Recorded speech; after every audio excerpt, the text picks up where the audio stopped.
Hello again, everyone, and welcome back to Reddit Aliens. I'm John, and as always, thank you so much for being here. Good topic for you today, another story. Let's do it.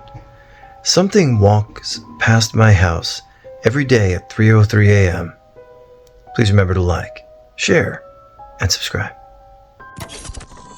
Every night, no matter the weather, something walks down our street whistling softly.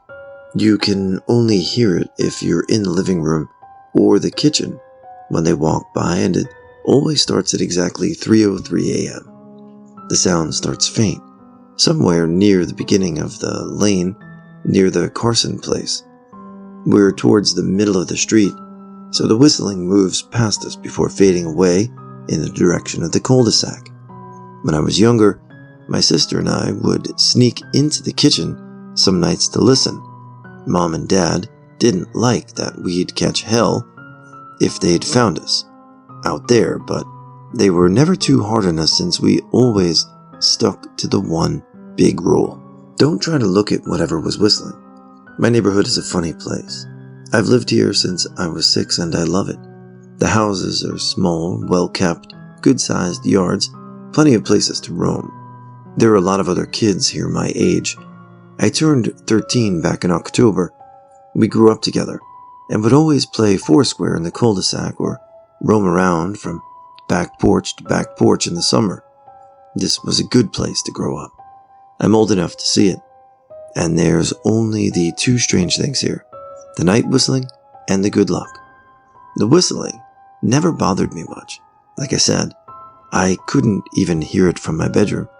But Mom and Dad didn't like talking about it, so I've stopped asking questions. My dad is a strong guy, tall and calm. He has an accent since he moved to the US as a kid. His family, my grandparents, they're from the islands. That's what they call it. My dad, the only time he isn't so calm is if the whistler comes up. He talks a little quicker then, eyes move faster, and he tells us not to think about it so much and to always remember the one rule, the big rule. Don't try to look outside when the whistler goes past. Not that we could look even if we wanted. See, there are shutters on the inside of every window, thick pieces of heavy canvas that pull down from the top and latch to the bottom of the window frame. Each latch even has a small lock about the size of what you'd find in a diary.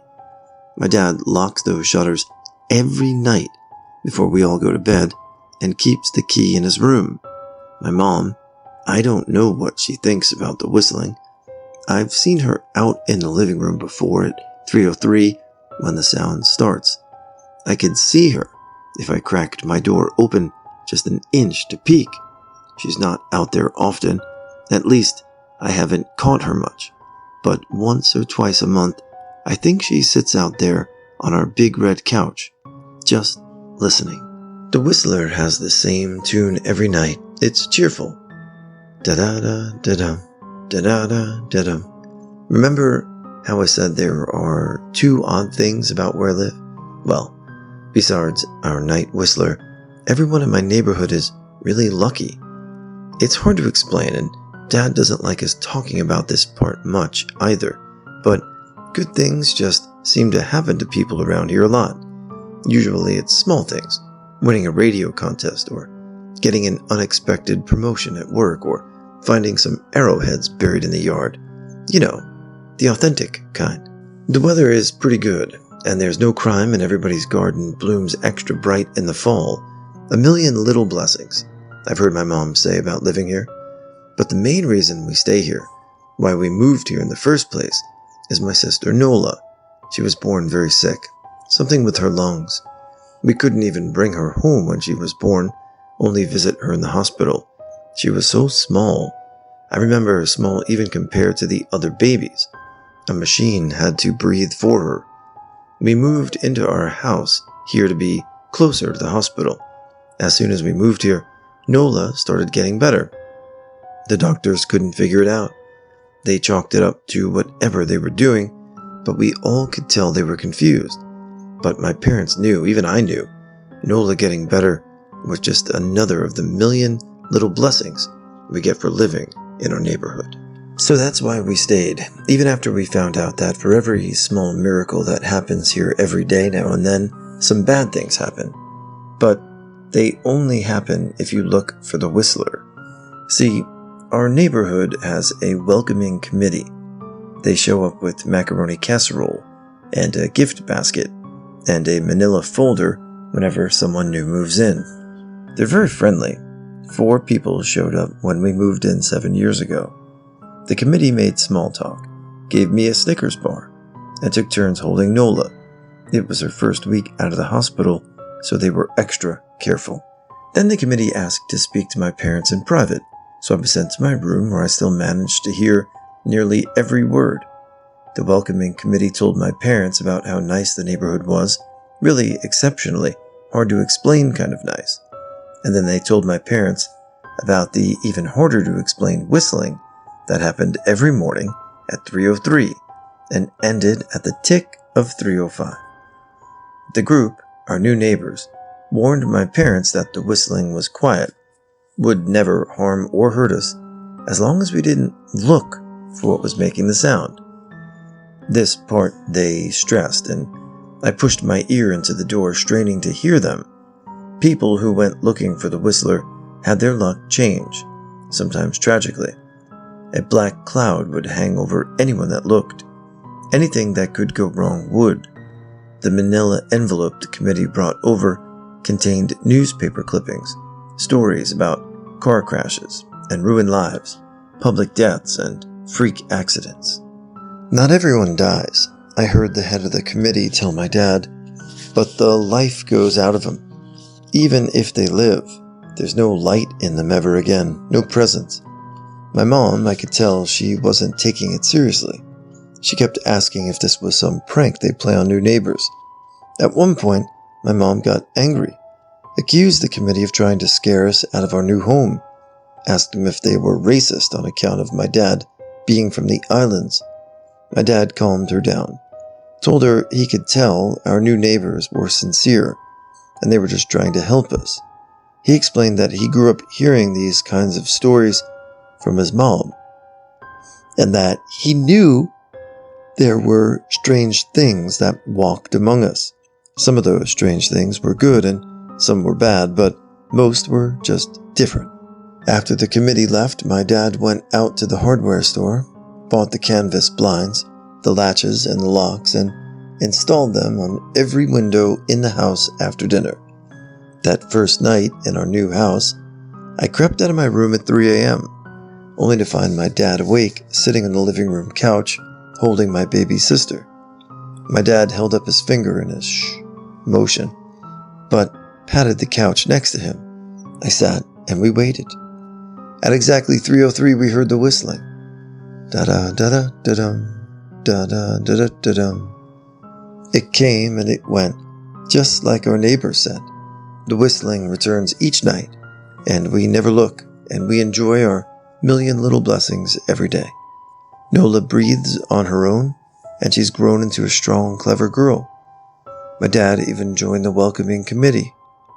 We don't get new neighbors often. Why would anyone want to leave? But when a new family moves in, my dad and the committee bring them macaroni casserole, a gift basket, and the manila folder.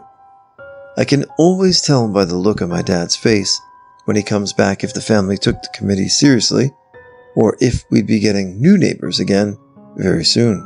Not long ago, a family moved in directly next to us. The previous owner, Ms. Maddie, passed away at the age of 105. She lived a good, long life. Our new neighbors seemed like they'd fit in just fine. They believed the welcoming committee took my dad's advice about the locking shutters, since they had a young child of their own. Whatever newspaper clippings were in that manila envelope, whatever evidence, my dad never let us see, but I imagine it must have been awfully convincing since our neighbors got along with no issues for the first month. One night, when our new neighbor had to leave town, they sent their son Holden to stay with us.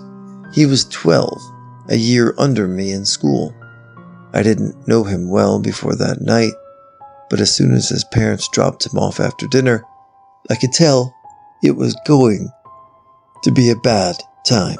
Do you know who's always out there whistling every night? Holden asked the moment the adults left the room. The three of us were sitting in the den, some Disney movie playing idly on the television. My sister and I exchanged a glance. We don't talk about that, I said. I think it's that weirdo that lives in the big yellow house on the corner, Holden said. Mr. Tolles? My sister asked. No way, he's really nice. Holden shrugged. Must be a psycho killer then. Nola tensed. We don't talk about it, I repeated. Let's go in my room and play Nintendo. We spent the next few hours playing games, eating popcorn, and then watching movies. A typical sleepover, but I could see Holden was getting antsy. After my parents had wished us a good night, locked the blinds, and gone to bed, Holden stood up from his beanbag and walked over to where Nola and I were sitting on my bed. Have you ever even tried looking? He asked. It's nearly time. Like most sleepovers, we'd conveniently ignored any suggestions of a bedtime. I was shocked to see he was right. It was almost 3 a.m. I sighed. We don't... See, I can't even try to look, because my dad locks the blinds every night and hides the key. He continued, ignoring me. So does our dad, said Nola. No, replied Holden. No, he doesn't. You saw him do that. I said a little sharper than I meant to sound. Holden grinned. Your dad locks the blinds, yeah, but he doesn't hide the key. He keeps it right on his normal keychain.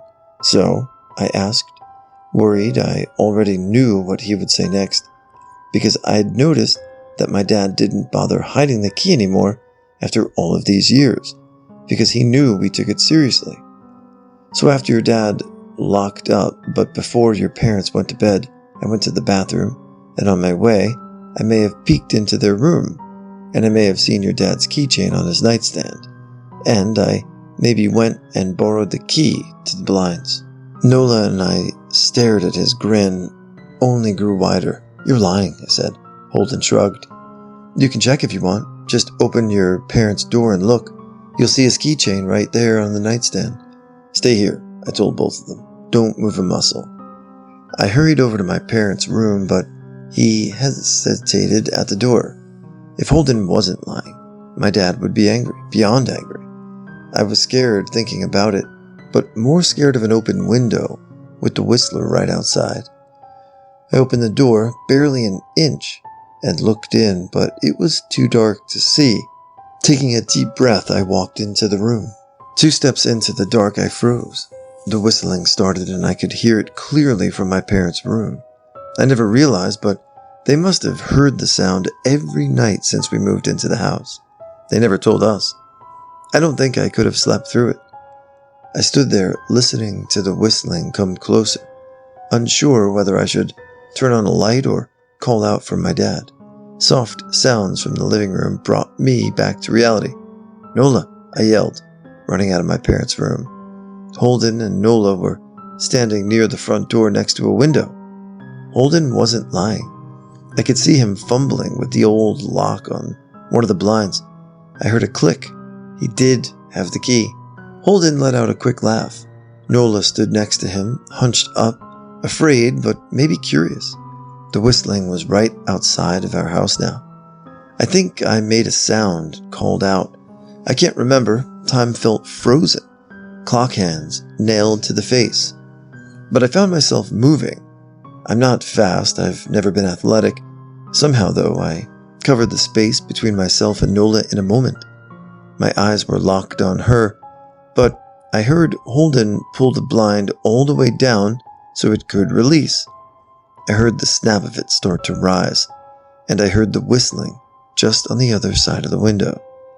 But I had my arms around Nola, and I turned us so she was facing away from the window. At the same time, I jammed my eyes shut. The blind whipped open. The whistling stopped. I felt Nola shaking in my arms. Don't look, okay, I told her. Don't turn around. We were positioned so that she was facing back toward the hallway, and I was facing the window. My eyes were still closed. I felt her nod into my shoulder. I reached out with the arm not holding Nola and tried to touch Holden. My hand brushed against his arm. He was shaking worse than Nola. "Holden?" I asked. Silence. I reached past him and gingerly felt for the window, eyes still sealed shut. The glass was cold against my fingertips, colder than it should have been for that time of year. I moved my hand up the window, searching for the string to the blind. The glass began to get warmer the further I reached, and there was a gentle hum feeding back into my fingertips. I tried not to think about what might be on the other side of the window. Finally, I touched the string and yanked the blind shut. I opened my eyes. In the dim light leaking out from the kitchen, I could make out Holden, pale and small, staring at the now closed window. "Holden?" I asked again. He turned toward me, and he screamed. Everything became a flurry of motion. Lights sparked to life in the hall, then the living room. My parents' footsteps thudded across the hardwood floor. I didn't turn to look back at them. My eyes were glued to Holden. He was pale, had bit his lip so hard there was a thin red line of blood running down his chin, and he'd wet himself. "What happened?" my dad asked from behind me. I managed to swivel away from Holden and look back. He looked. I had never seen my dad scared before, but I saw it that night.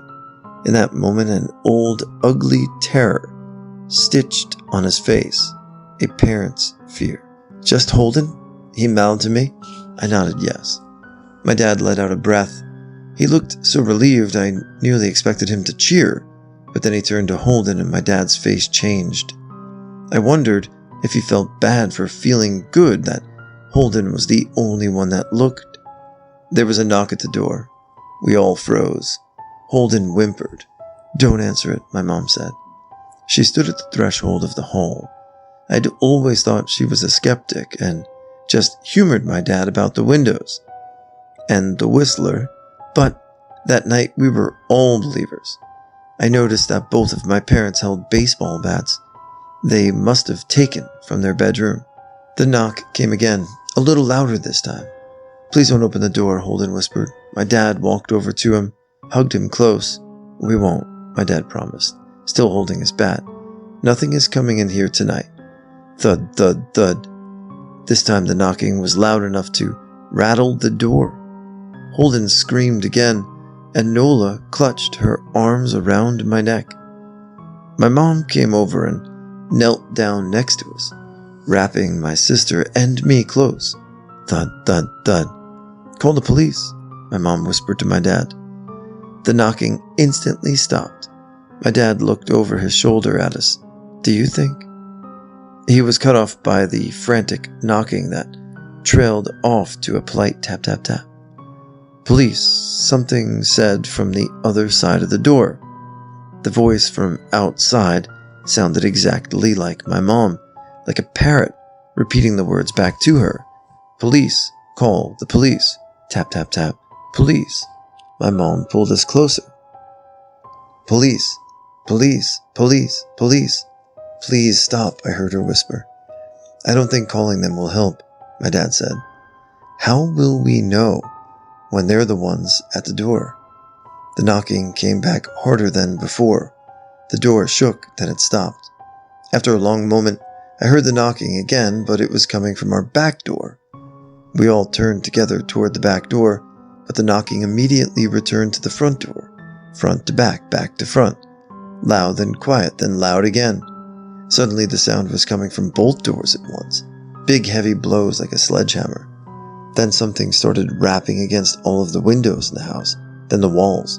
It was like we were living outside a drum, with a dozen people trying to play at once.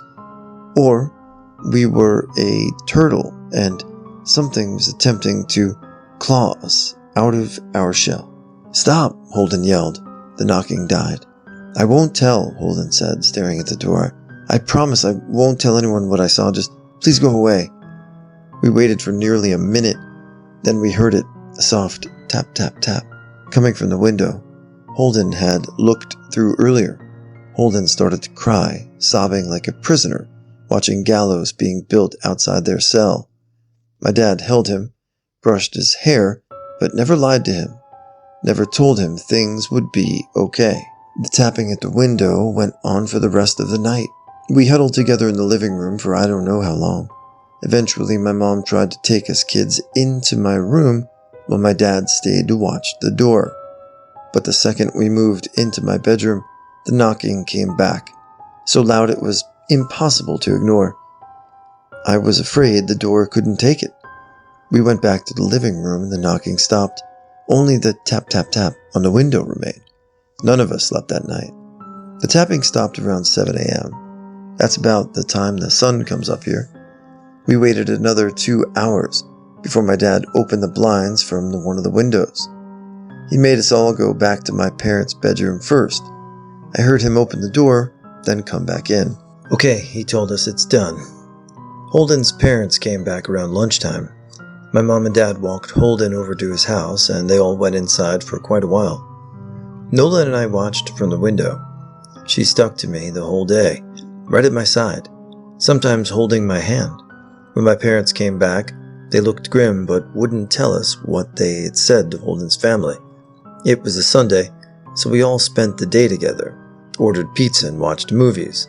That night, everyone slept in my room, Nola and my mom in the bed with me, my dad in a chair he'd pulled over. There was no knocking that night, or any night since. We didn't see much of Holden or his parents for the rest of that week, but by Thursday, there was a moving truck in their driveway. Nola and I watched them packing up the whole afternoon after school. What sticks with me most is how tired Holden and his parents looked. All three had the same polar, grim mouths and lightless eyes. Even from across the street, I could tell something was very wrong. Holden and his family were gone before sunset. I remember what the original welcoming committee said to my parents when we moved in. Not everyone who looks at the Whistler dies, but even those that live have the light go out of them, and the rest of their lives are full of misfortune, a million little tragedies. I think Holden's parents must have looked, either to comfort him if they didn't believe, or share the burden if they did. I watched Nola some days, happy and young and alive, and I wonder if I'd be slower if she looked out the window that night. Would I have looked too, to comfort her? To share the burden? I'm glad I don't have to find out. We still live in that house, in that neighborhood. We still hear our Whistler walking past every night. The blessings, the luck, the good things here are too good to leave, but we're careful. We don't have friends over to spend the night anymore, and my dad hides the key to the blinds very, very well. Not that I've gone looking. Some things you just don't need to look for.